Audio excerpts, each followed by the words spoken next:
Hi, my name is Vivi Stutz. I'm a licensed mental health counselor in the state of Washington, and I work in private practice, Phoenix Rises Counseling. And today I would like to give you tools how to stop a panic attack. And if you're having panic attacks or these very high intense spikes in anxiety, you're most likely aware of it. Or maybe you just had your first panic attack. So to describe it briefly, a panic attack usually comes on very suddenly, and it's an intense, visceral, physical reaction. You may not know where it's coming from. Maybe you do, if you learn how to trace it, track it. But your body goes into a state of very, very high physical arousal. Your amygdala was activated, your trauma center, and it's flooding stress hormones and neurotransmitters to your body so that you have the energy for fight, flight, freeze, or fawn. So to do something to secure your survival. When you're having a panic attack, the brain may be overreacting, the nervous system is most likely in high arousal. Again, you may not have been aware of it, but you find yourself in a state of where the heart is racing. It can feel like a panic attack. I've often heard that. You start to hyperventilate, the breathing becomes shallow, like that, and then it becomes harder to calm your breathing. You get lightheaded, you can get dizzy. It's a good idea to maybe crouch down on the floor so that you don't, if you pass out, that you don't fall and hit your head. It can feel like you can be shaking, sweating, your teeth can start to clatter, and all of it is involuntary. You don't want it, you want to stop, but it feels almost impossible. And I've heard from clients that they felt like they were just going to die. So it feels, it's very physical, and at the same time, it doesn't seem like there's anything in the environment immediately that would cause such a strong reaction. And you might feel like you're crazy or there's something wrong with you, which it isn't. It's just a panic attack, and it has a rational reason, and there's a lot that can be done about it. So if you're experiencing panic attacks or very high spikes of anxiety, I suggest long-term you seek a therapist who specializes in trauma treatments so you can get it under control. You can also use, if you have to, for a period of time, antidepressants or anti-anxiety medication if you have difficulty managing the panic attacks and it interferes with life or work. And using medication is like a life raft, briefly, just to help you function and give you the space and time and calmness that's required to receive therapy. But what I want to focus on today is what can you do immediately if you're having a panic attack? What actually helps? And there are two things that I use with my clients and also with myself, because I'm not a stranger to panic attacks at all. So one thing is bilateral stimulation, and the other thing is breathing. And I'm going to go into more detail about how to do that. So bilateral stimulation, bilateral means right, left, or left, right, whatever it is. Because to put it very simply, the two hemispheres of the brain, the right one and the left one, they are experiencing a traffic jam, flooded with stress hormones, and the first thing you need to do is calm down your entire system to disrupt or stop the panic attack. So anything that's bilateral stimulation, the right, left,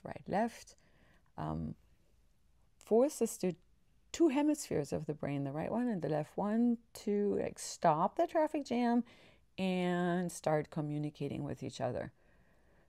And then the system will calm down. So, and bilateral stimulation is, we learned that from EMDR. One of my very favorites that I use with clients all the time, and even used to use at a gym when I was working as a personal trainer and health coach for about 20-25 years.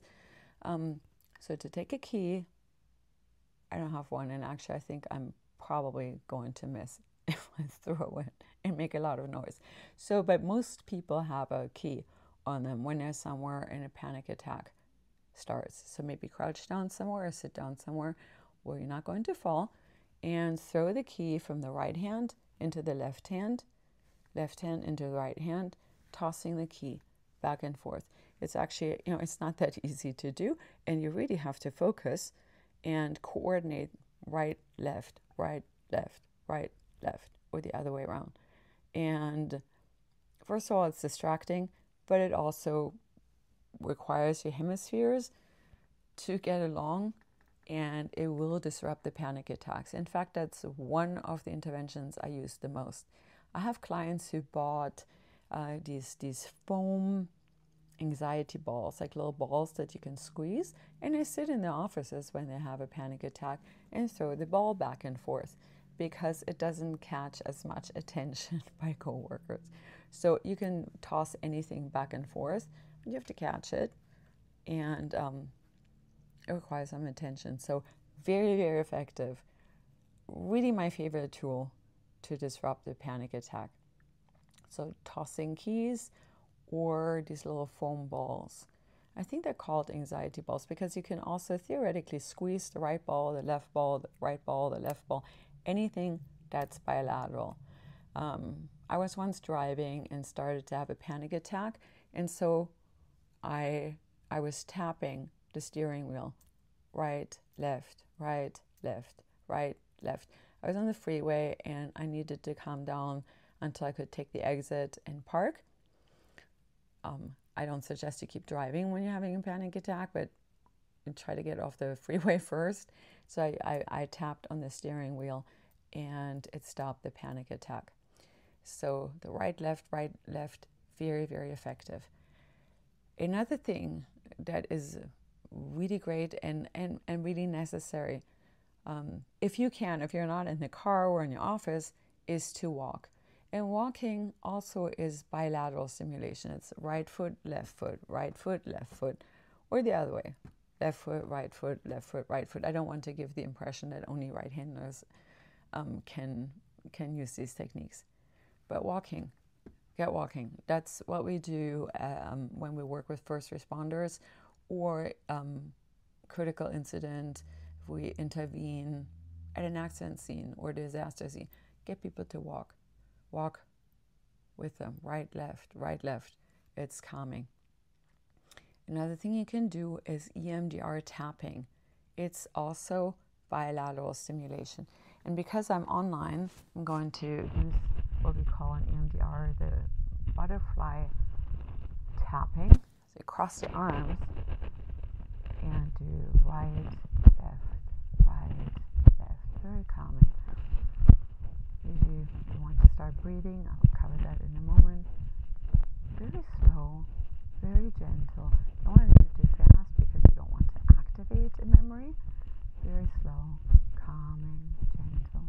Right, left. You can also tap on your sides. You can't see that since I'm online. Right, left, right. You can also stomp your feet if you're in the office. Right, left. I once used that technique when I was having a mild panic attack or a beginning panic attack in an airplane. I was just stomping my feet. The person next to me looked at me a little bit funny, but it worked really well. Just stomping. Right, left. I don't know if you can hear it. And the next thing, so we have any kind of bilateral stimulation, whatever you can come up with. Like you can grab something with the right hand, the left hand, the right hand, the left hand, anything like that that gets the two hemispheres to get along. It will stop the panic attack. But of course, you also need to learn proper breathing. Because in a panic attack, we just hyperventilate. And we usually breathe in through the mouth. These are invigorating breaths. So if you are, falling asleep, or the anxiety is so overwhelming that you start to shut down, it's like you're freezing, you go into a state of not being quite there, that's when you take these invigorating breaths through the mouth. They will make you more alert.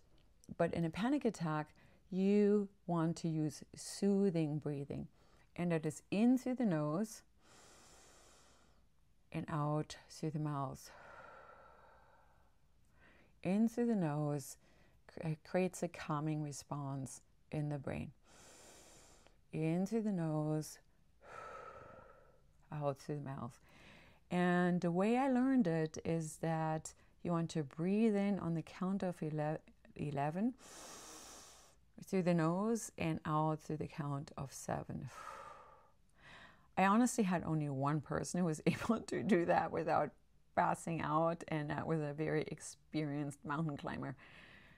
Most people don't have they're not trained enough to be able to do that. It actually requires a diaphragm to be trained enough, to control your breath that way. So it would take some practice to get up there so you can do 11 in, 7 out. When I'm working with my clients, I'm just checking in what they can handle, without feeling uncomfortable. As deeply as you can. Exhale.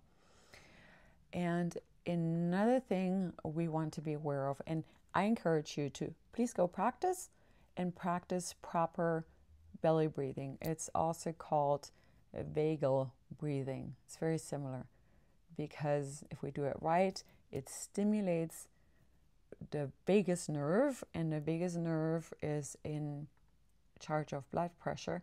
So with our breathing, we can put pressure on the vagus nerve, and it will lower our blood pressure. It makes sense that would be calming. But it needs to be done correctly. So you don't want to breathe into your chest. None of these flat breaths. You have to breathe into the belly. And you can practice that, and please try it by laying flat on the floor, putting a book just below your belly button, and practice breathing in through the mouth, in through the nose. And a book on your belly should be rising. And if you breathe out through the mouth, the book should be coming back down. So you might have to practice that for a while.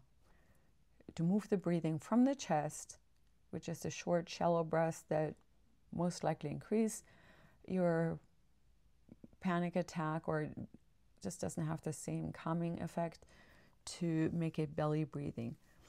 You can also practice it sitting down, putting your hands below your belly button and breathing in and breathing out, and only the belly, below the belly button, should be moving. It takes some practice. It takes some practice, proper breathing, and then also to breathe in longer and exhale shorter. I learned, because there's so many different breathing techniques you can use, I learned that you should breathe in, hold your breath, and then breathe out. I learned somewhere else, as I do a lot of EMDR related training, that holding your breath is not a good idea. So we hold our breath when we're scared. We hold our breath. And so you don't want to mimic that if you want to disrupt a panic attack and lower your anxiety. So I strongly suggest, also from practice, don't hold your breath. Breathe in calmly into the belly and exhale. Now on the exhale, try to squeeze out the air, the very, very last breath, and putting some pressure onto the diaphragm. So breathing out, using the diaphragm, like squeezing out the air. This is what puts the pressure on the vagus nerve and lowers your blood pressure. Again, it's something you need to practice for a little bit, and then you can use it in a panic attack. Because in the middle of a panic attack, admittedly, I try it, it can be difficult to control the breathing. First of all, most likely you need to calm down. So I said, maybe sit down, toss a key or something, And, when you can, start the breathing. So to stop the hyperventilating, use the tapping, and then introduce the breathing when you can. Walking or exercising, if that's a possibility in the moment, is also a good idea. So if you notice there's a panic attack coming on, and you can go for a run, or a fast walk, if you have the right environment. Don't do that at midnight in downtown LA or in a dangerous place, obviously. But if you live in a place that's safe and you can just step outside, go for a run or a power walk, it's again the right, left. And if you walk faster, so if you go for a run or a power walk, your breathing will self-regulate. Your breathing will become deeper. In and out. So then you have both the bilateral stimulation and the breathing. So that's very, very ideal. But we're not always in situations where we can do that. Just if you have the opportunity, great solution. I used to use that when I was working at a gym, at a trainer, and people knew that I had the therapist training. I was using it for health coaching. And people very often came in and had panic attacks. And I would just put them on the cross trainer. Right, left, right, left, right, left. Speed it up a little bit over time, slowly, so that the breathing normalizes. Usually it would take 5 minutes and they were done with a panic attack. So if that's an option, or anything similar you can think of, very, very helpful. It will stop the panic attack. Usually within 5 minutes, in my experience, and this is also what I do with clients. Another great idea, a client told me, because she was at home with her children, and when she was having a panic attack, she still had to watch for the children, so she would turn music on and dance in her room. Right foot, left foot, right foot, left foot. And you can also use the hands. And so the children would dance with her and think it was totally funny. And I didn't know that mom was trying to stop her panic attack. So dancing, wherever you are, might not be able to do that work, but if you have the opportunity, use the arms, use the feet, right, left, moving, breathing. It will stop the panic attack. Another thing you can use, and we need to have a whole toolbox because we are in different situations and we can't always, use our favorite tools, is attachment. If you're somewhere in a place and you're having let's say like I mentioned in a different video, I was at a CVS and I had a panic attack and my husband was with me. So I used attachment. If there's a person you feel safe with, but only if you feel safe with that person and that person is able to stay calm with you. Maybe you like touch. Maybe touch is coming to you. Maybe ask the person who's with you if they will hold your hand. Or maybe put an arm around you. Or maybe rub your back gently, slowly. It's not quite bilateral, but they can also, or they can do tapping on your body, or stroke you on the right, the left, the right, the left. But being with a person that gives you a sense of safety, and unless you have trauma with interpersonal violence and you don't feel safe if somebody touches you, then obviously don't use that. But being with a safe person to co-regulate, that's what we call this therapist. So the person hopefully knows that you tend to have panic attacks, or you tell them, having a panic attack, can you just be with me and be very calm and sit with me? And if the person is calm with you, just sitting with you, and you're there freaking out, we as humans, we co-regulate. We take the environmental cues from another person. So if we're in a state of alarm, something bad is happening to us and we need to watch out for our survival, But we're with a person who's very calm, calmly breathing with us, maybe calmly, gently talking to us, stroking us, whatever is comfortable. So co-regulating with another person, being with a very calm person who just sits with you, breathing calmly, that can be very, very helpful if you have that. So using attachment, the safety of another person, and also the social modeling. If you see that well, I'm freaked out, the other person isn't, maybe it's not so dangerous, and that can also help to calm the nervous system. Another thing that's very, very helpful, and that requires a little bit of thought and practice, is go to a safe place. And it seems obvious, but it isn't always. And sometimes we can't do that. But if you are in a calm space, think about it. What is it that makes you feel calm or safe? So if you're in an environment and it's triggering you having a panic attack, maybe it's a very loud party. A favorite safe place that I've heard is always the bathroom. If you go into the bathroom, lock the doors if you want to be alone. And in a space where it's quieter and nobody can come at you. So that would be, it's a very popular safe space. Or if you're shopping, if you go into your car and sit in the car and close the doors, locking them, up to you. If you do pass out and you lock the doors and it gets hot in the car, that might not be safe. So maybe leaving the doors unlocked. But if you can sit in the car and you feel safe there and you do breathing there or bilateral stimulation, that can work. If there's anything else that makes you safe, like walking around in the parking lot, if you feel safe there,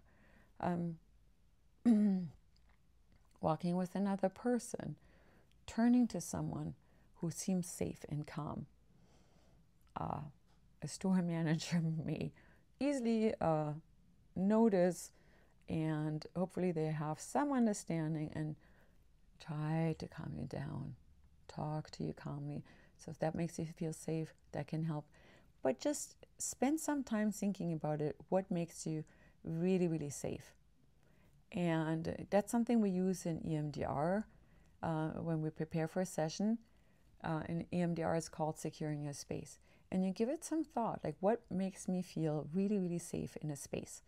Some people like the door closed and they feel safe, and the shutters down so nobody can see them. It's the idea of a cave, of creating a cave. And they might like muted lighting, electric candles, a warm, soft blanket, curling up in bed, listening to music, cuddling with their dog or their cat,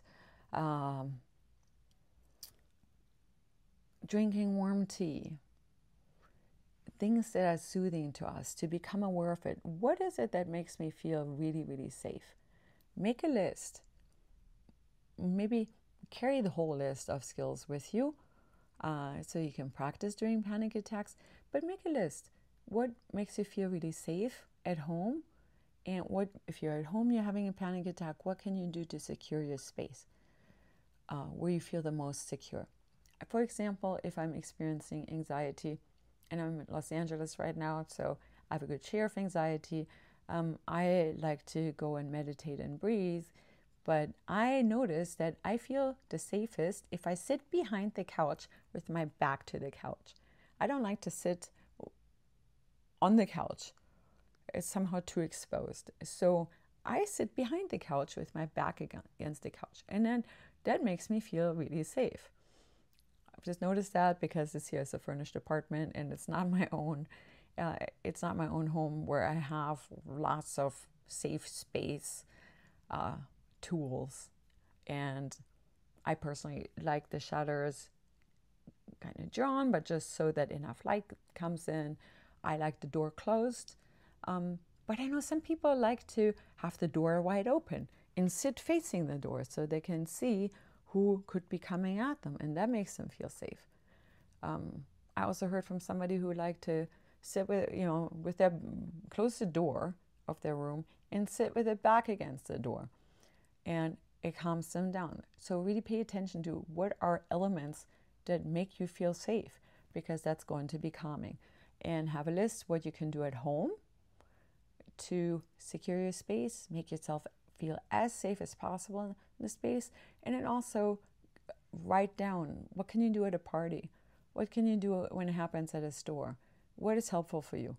If you're in a space and it's scary, loud, maybe too busy, yelling people, whatever it is, try to remove yourself to a place that's conducive to you feeling safe and calming down, because the entire nervous system is in high arousal and the goal is to bring it down. So now other things you can do are related to grounding.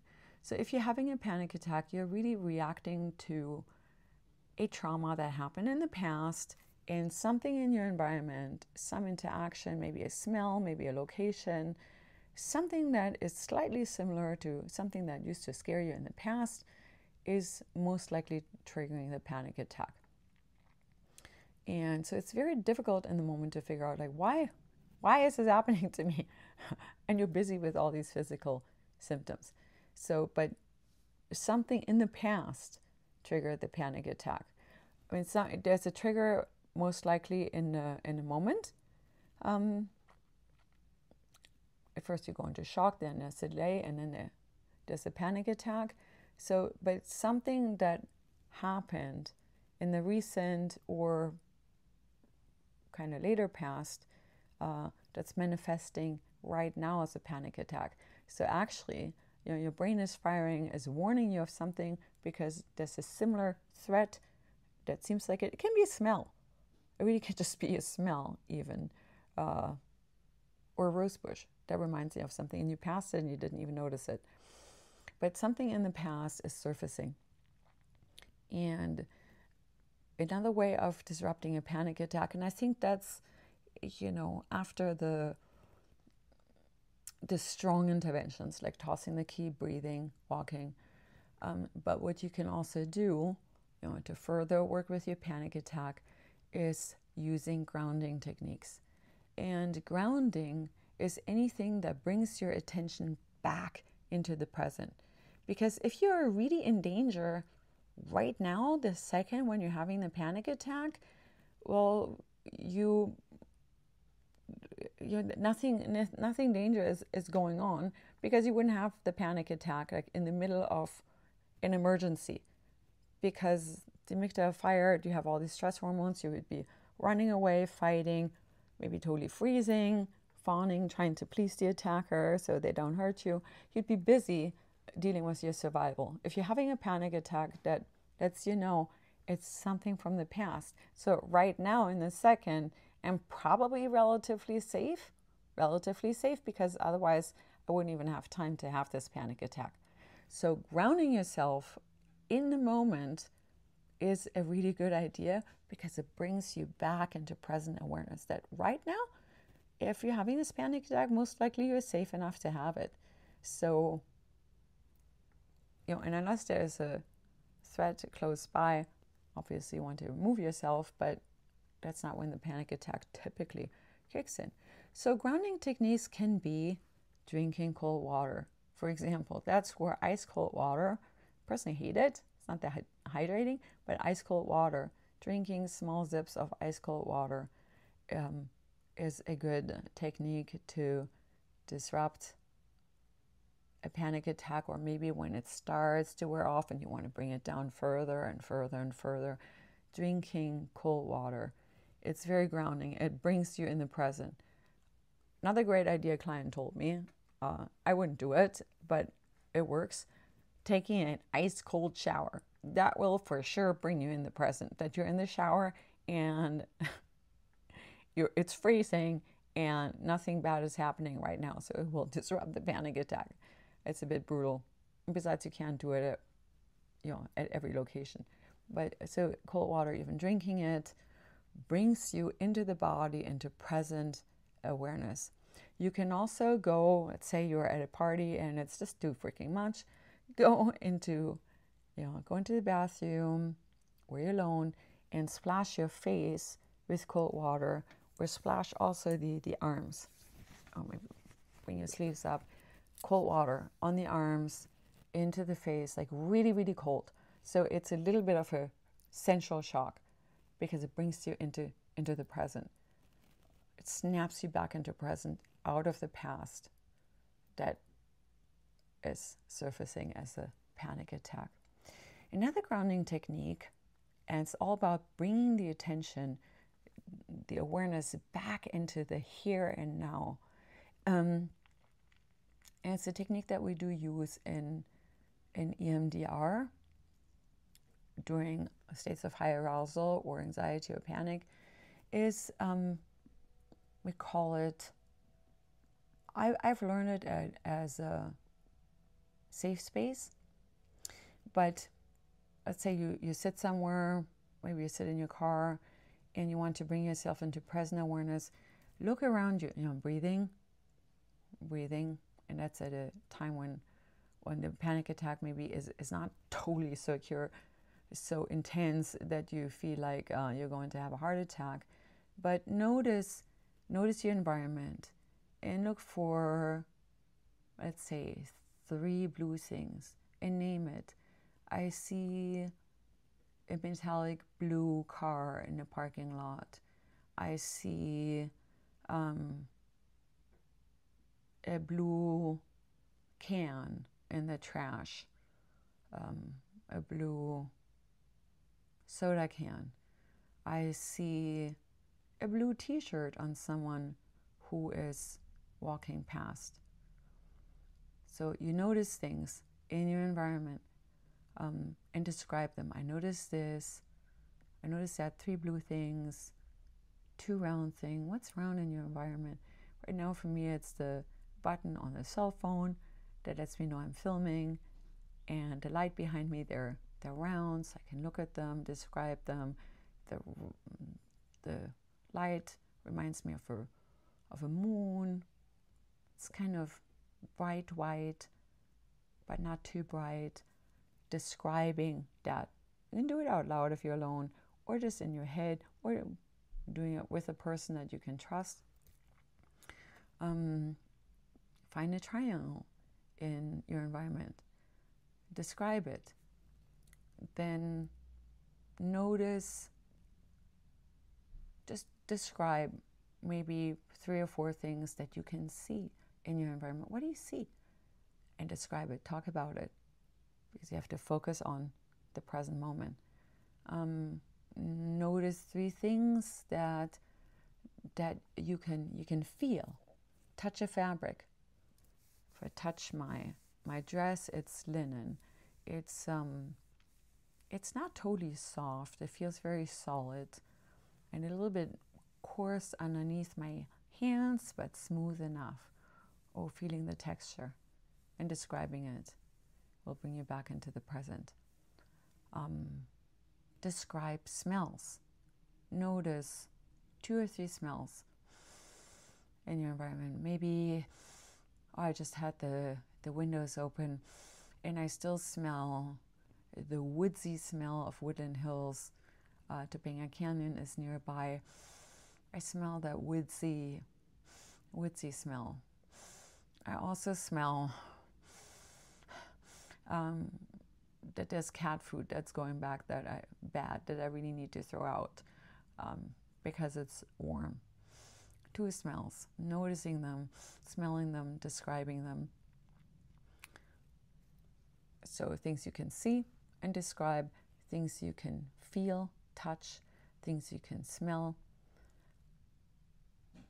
Okay, maybe touching it, smelling it intensely and describing it. It will bring you into the present awareness. And the present awareness, again, most likely is safe, because otherwise you wouldn't even be having the problem in the first place of the panic attack. Now I have a few more tricks how to manage or disrupt panic attacks, or just manage anxiety in general. If you have panic attacks, you most likely are going to experience higher anxiety than normal. So it works for that too, to make sure it doesn't turn into a panic attack. But again, you can also use it to disrupt a panic attack. And so this exercise I want to show you, it's going to look a little bit weird, is from EMDR, and it's called the eye roll. So I'm going to come really close to the camera so you can look at my weird facial expressions. But the eye roll is an eye rolling technique paired with the breathing technique. So I look at the floor, and then I breathe in deeply in through the nose. I'm rolling my eyes up to the ceiling, and I'm breathing out again slowly, rolling the eyes to the floor, breathing in through the nose, rolling the eyes up to the ceiling.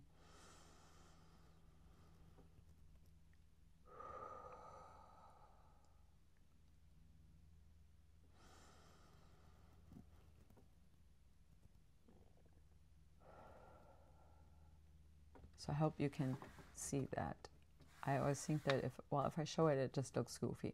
So it's really breathing in deeply while rolling up the eyes, exhaling, using your breathing techniques, rolling the eyes to the floor.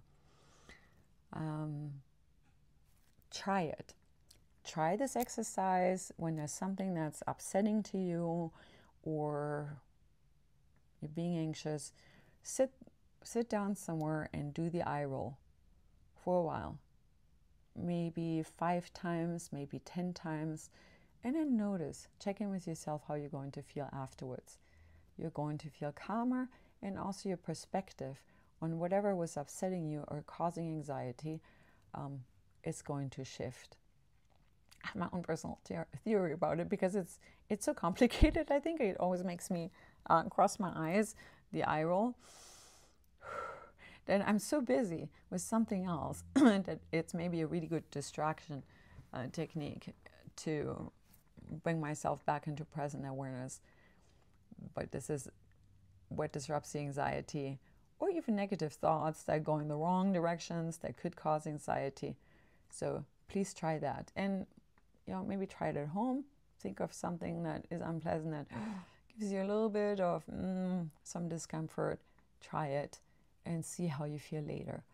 It's a good idea to try these techniques out when you're feeling calm, so that if you're in the middle of a panic attack, you have some trust already. It's like, oh, there's a tool I can use, and that's going to help me. In the middle of panic, to try out something new, we usually don't want that. So we have to try it when we're calm, learn these techniques, and just notice that we feel better and calmer. And then we're much more likely to be able to do it during the panic attack, and also have the trust that it can help us. And it takes some practice to do these things or these tools during a panic attack. And so the more you practice, the better you get. And then also it registers with the brain. Oh, this is calming time. This is calming time. So the more often you do it, the more effective it's going to become, because you're conditioning yourself. This is the thing I do to calm down. And so it will become more powerful over time. Another tool to decrease anxiety or even stop a panic attack, works really well for some people, depends, is the breathing technique. So in through the nose, out through the mouth, the deep belly breathing. And there is an acupressure point here, right there. This part is an acupressure point, massaging. So breathing while massaging that acupressure point. This creates calming in your body. And you can apply a little bit of pressure to get that. I had one client who loved it so much, she was always doing that, and then her boyfriend started to do that with her. He'd take her hand and massage her there, and then she asked him at some point, why are you doing that? And how do you know about that technique I learned? He said, well, I see you do it all the time and then you're calmer. So I thought I'd try it too. For some people, it's extremely effective. You have to try out, excuse me, you have to try out a few of these techniques to see what works best for you. Then we have the sanctuary. And that is, let's say you're in a secure space, or you got anxious, had a panic attack in a parking lot, you sit in your car, do some bilateral stimulation, do the belly breathing, and maybe close your eyes and visualize. Visualize yourself being in a place where you feel absolutely calm. And that is also an exercise that you want to develop and practice, a tool that you want to develop at home. Have it on a list, carry it with you, but practice it. You don't want to try to create that in the middle of a panic attack, but a sanctuary. And a sanctuary can be a place that you remember, maybe in childhood, or a really nice vacation, or a place where you felt really, really calm and safe. A client who has a space by the river, is sitting on a tree trunk comfortably, and just watching the river, listening to the water, and the air is really fresh, and it smells like pine needles. You close your eyes, breathing, and visualize that you are in that sanctuary, in that perfectly calm place where nothing can happen to you, where you're safe and everything is fine. I've heard objections from clients who say, well, but if I visualize that and imagine I'm safe, but I'm not safe. Yes, we're visualizing it, but we want to disrupt the panic attack and decrease the anxiety so that the stress hormones are not disrupting our short-term memory or messing with the frontal lobes where we're making decisions. So if in a state of high arousal or upset or anxiety or panic attack, we're really not fit to make good decisions anyway. So we must calm down first, and then when we're balanced again, then we can start problem solving. So you might as well breathe and put yourself into a place that's so beautiful and calm.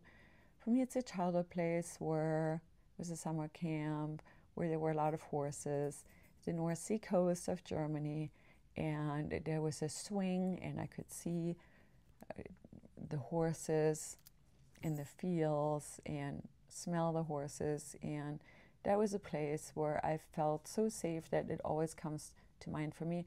And so I put myself there and just spend some time there in my mind, breathing until I calm down.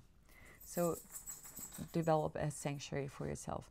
If you don't have a sanctuary, if there is no place you can come up with that you ever felt safe, you can create one in your mind. You can make one up where you would feel safe. I have a client who decided they needed to be on a different planet. So their sanctuary was a different planet, and they kind of created the environment in that planet, on that planet,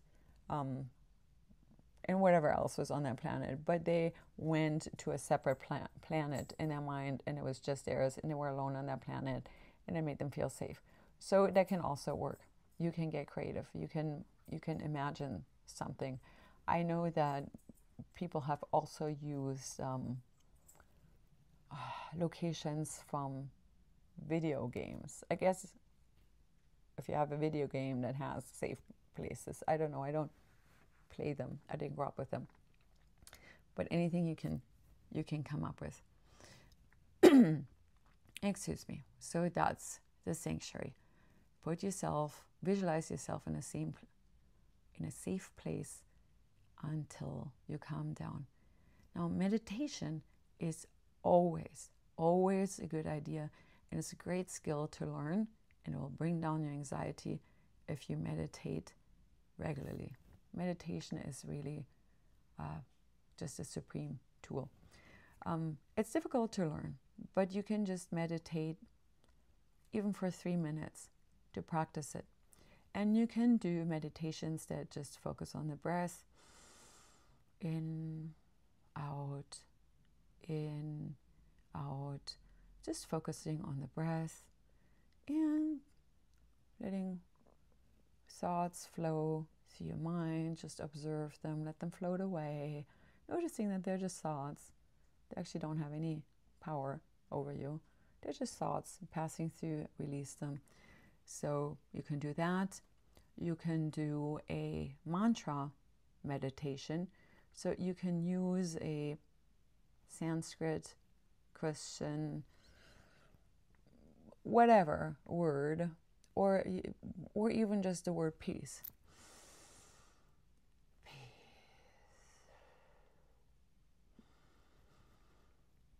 Peace.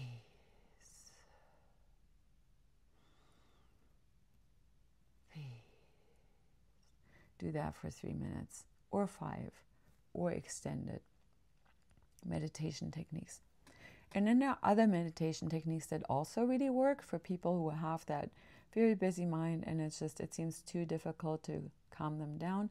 Use the guided meditation. You can find them on YouTube and Spotify, and I'm sure you have more resources than I do. Maybe have a guided meditation on your phone and put the earphones in and listen to that. There's also Mindspace, the app. I think they have plenty of good meditations, so that can work.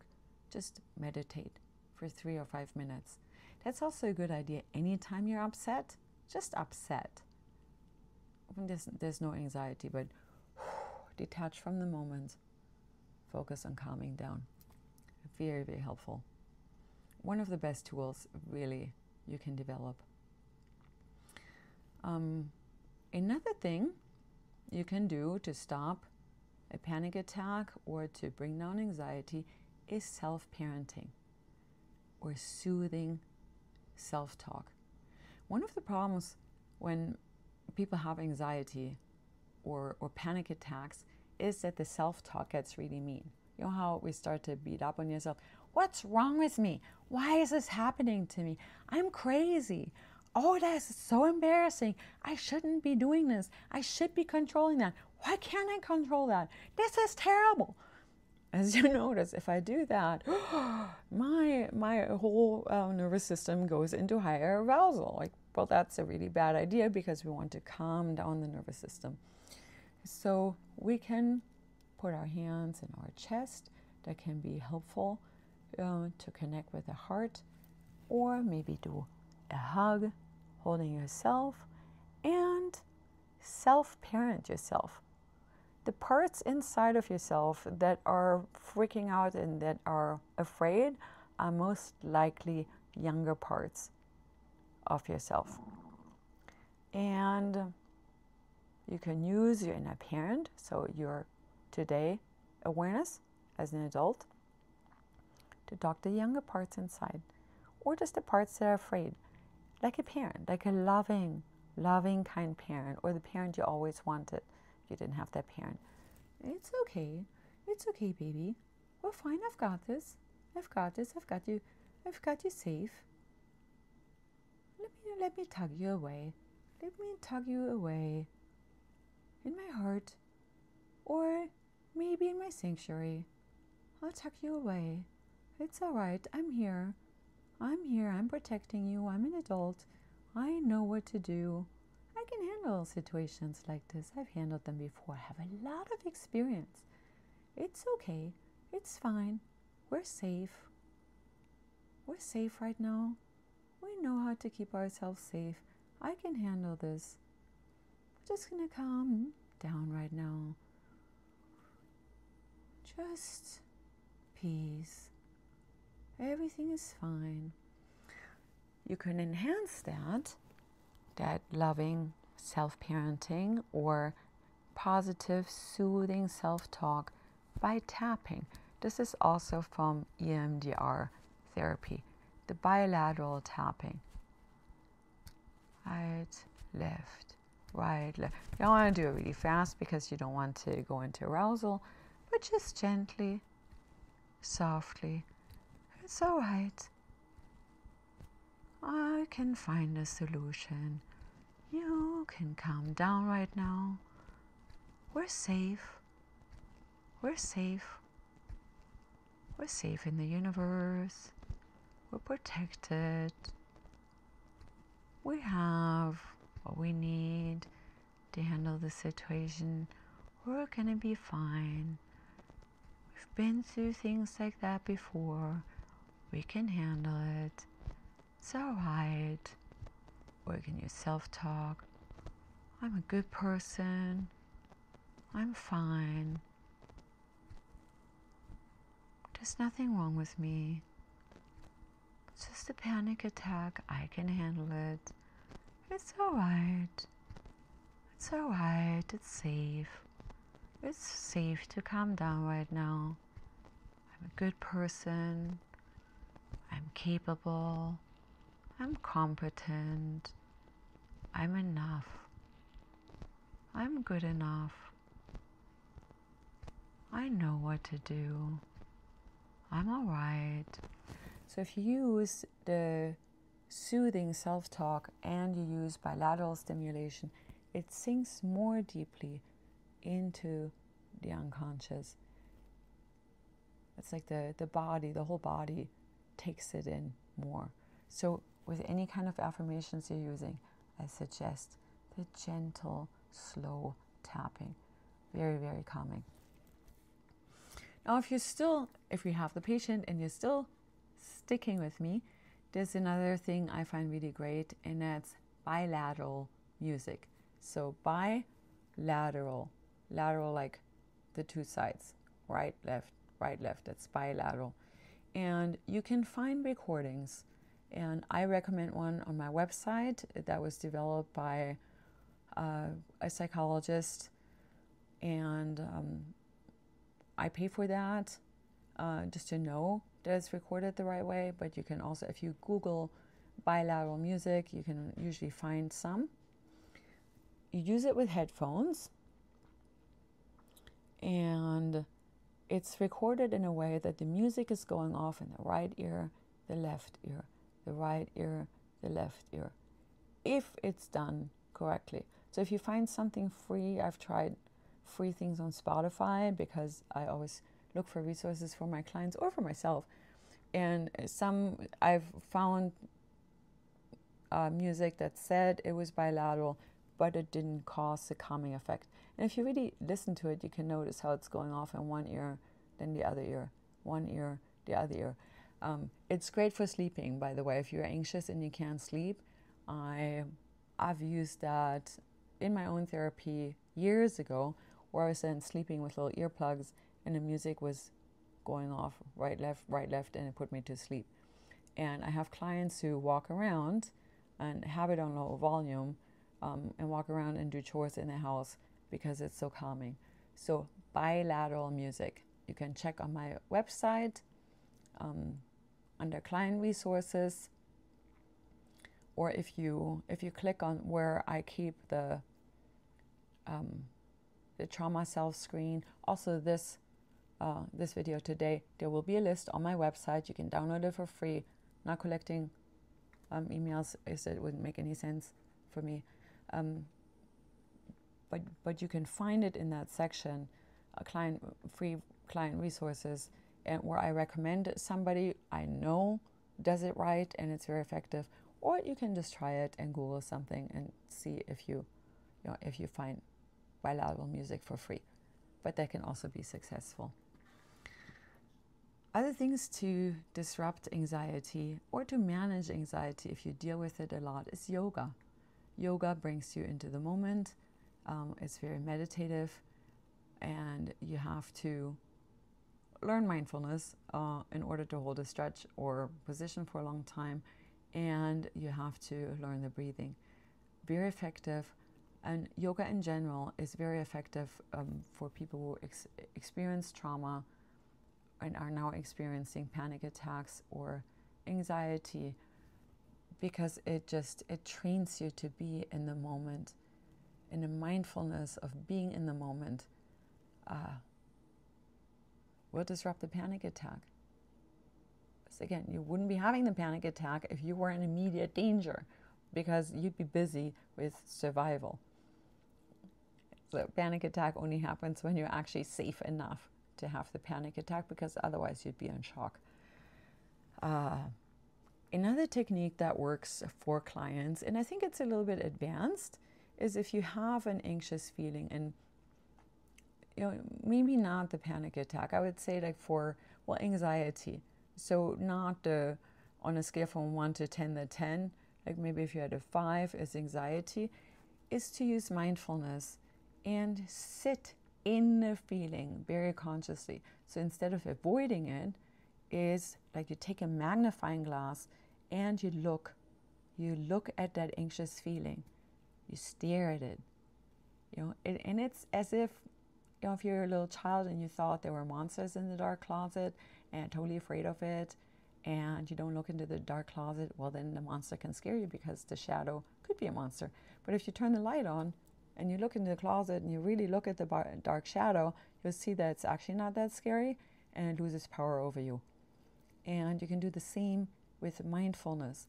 If you sit with an uncomfortable feeling, even a feeling that, makes you feel sad, horrible, panicky, anxious, if you sit with it and you really look at it, feelings, when you stare at them, through your awareness, they don't last longer than 90 seconds on average.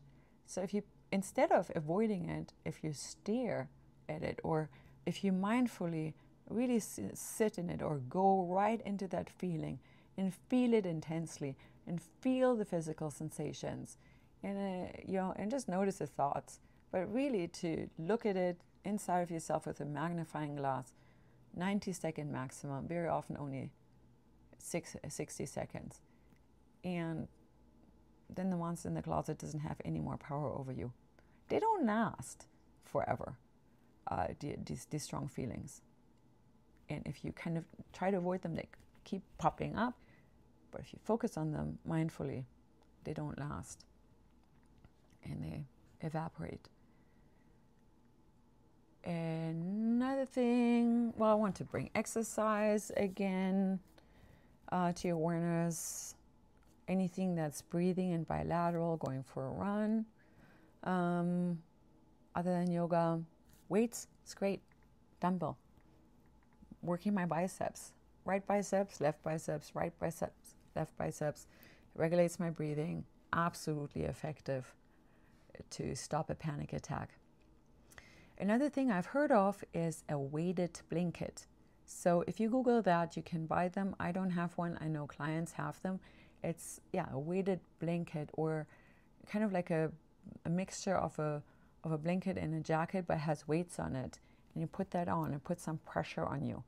And it is mimicking being an infant and being wrapped tight into a blanket.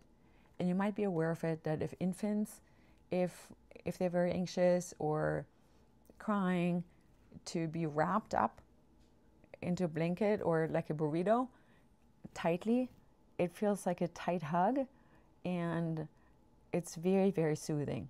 So these weighted blankets, if you have no one to hold you and give you a hug, maybe until you calm down, you can use a weighted blanket. They're very popular, and I know that they're also used in therapist practices if the therapy is in person. I have another one. It's for mild anxiety and distraction.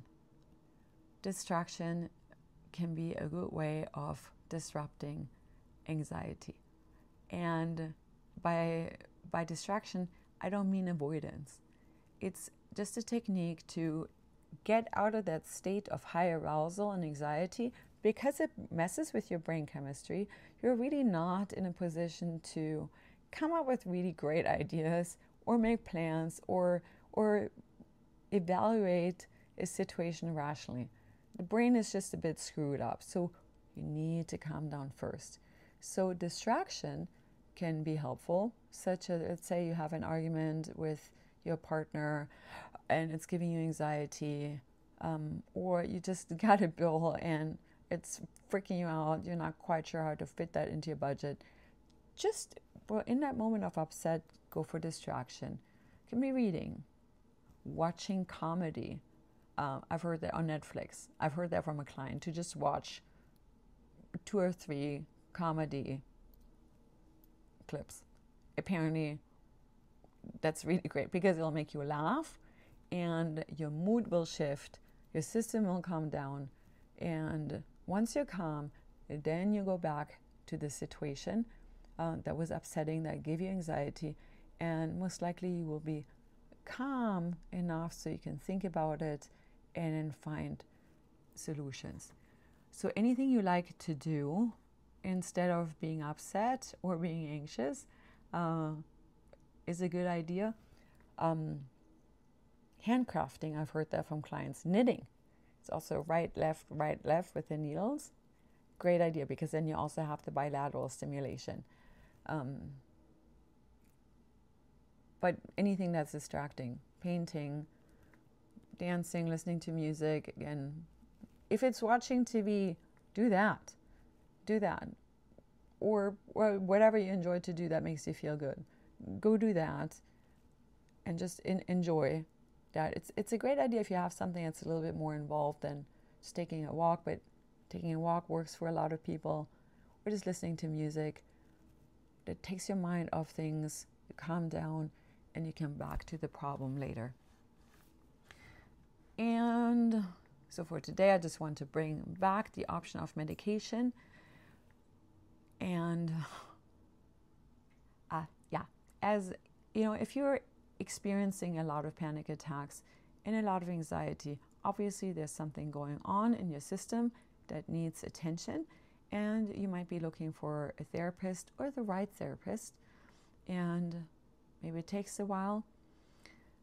And if it's so strong and so disruptive that you can't work or you can't function, it can be a good idea to get an antidepressant that works for anxiety. Some do.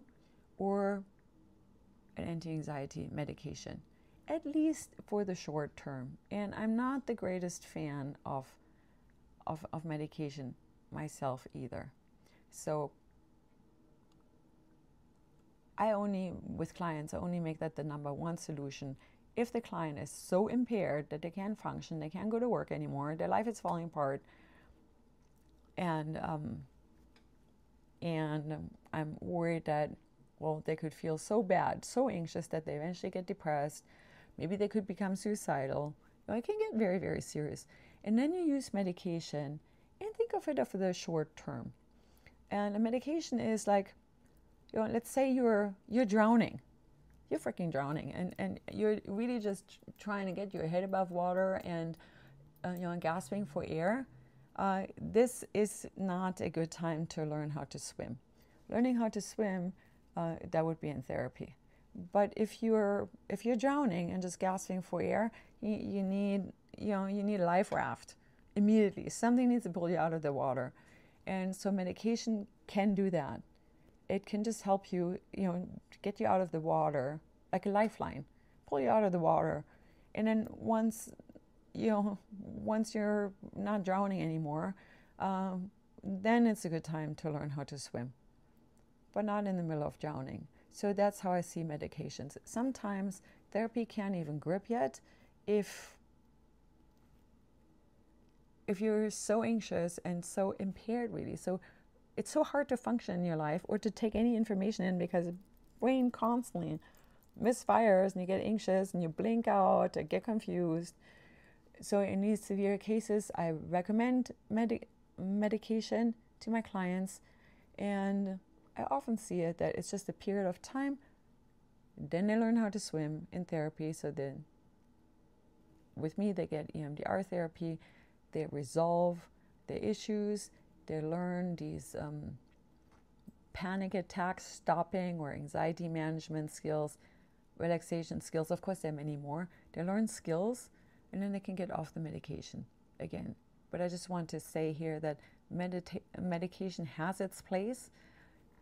I'm not the greatest fan myself, but I also have gone through times in my life where it was either I take medication or I can't work, and then obviously I'm going to do whatever works best for me to ensure my survival. in it until I have time to learn how to swim, address the problems, practice my skills, and then I can get off the medication again. I hope this was helpful to you. I know that panic attacks feel just so absolutely horrible. Once they started, your nervous system is in higher arousal, so you're more likely to have other panic attacks. Something stimulated the amygdala, put yourself into a high alert state. So once you have a panic attack, it's likely that you have more until you learn how to deal with them and disrupt them, calm yourself down, maybe get therapy, maybe get trauma treatment. It feels so horrible. And I really, really hope that these skills are helpful to you and that you can manage your own panic attacks. And I know that this is a time in American history where a lot of people are experiencing higher anxiety than usual, or people who never had panic attacks are experiencing them now. And so I want you to have tools that work for you. So I am going to make this a document and put it on my website under free client resources. I'll put the link underneath my videos. Please download the list or listen to the video, write it down, whatever it is, but you can download it for free on my website. I'm not collecting your email addresses. This does not work for clients. Because if you're in New York and you're downloading from my website and I can only practice in Washington State, it doesn't do anything for me. So these resources are really there for free. Please use them if you need them. And if it's helpful to you, let me know with a comment. If there's anything else I can explain, leave a comment. And if this is helpful to you, it just makes me really happy. Please know that you matter. Your well-being matters. Your mental health matters. And learning to manage your mental health is a step in reclaiming your life quality. And there's nothing you have done or could ever do that you don't deserve. Life quality, and the dignity of being a human being or any sentient being. Take care of yourself.